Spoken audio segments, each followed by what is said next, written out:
నమస్తే అండి అందరికీ.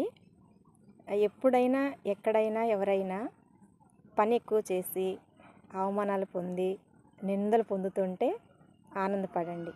ఎందుకంటే మన పూర్వీకులే చెప్పారు, కాయలున్న చెట్టుకే రాళ్ళ దెబ్బలు అని. కాయలేని చెట్టుకి ఏ రాళ్ళ దెబ్బలు ఉండవంట. ఎందుకు అంటే ఆ చెట్టుకు కాయ ఉంది, ఆ కాయ వీళ్ళు కోసుకోవాలి, అందుకని రాయి తీసుకొని ఆ చెట్టుకేసి కొడతారంట, ఆ కాయ కింద పడటం కోసమని. అలాగనే ఏ చెట్టుకి కాయలు లేవు, ఆ చెట్టుకి ఇంకా వాళ్ళకి ఏం అవసరం ఉంటుంది రాయి తీసుకొని కొట్టాలంత అవసరం. అలాగే ఎక్కడైనా మంచి చేసే వాళ్ళకే నిందలు, మంచి చేసే వాళ్ళకే ఇబ్బందులు, మంచి చేసే వాళ్ళకి ఇరుకులు, మంచి చేసే వాళ్ళకి నిందలు.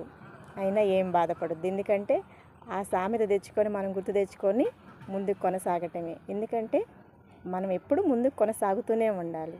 మనిషి అంటేనే సమస్య.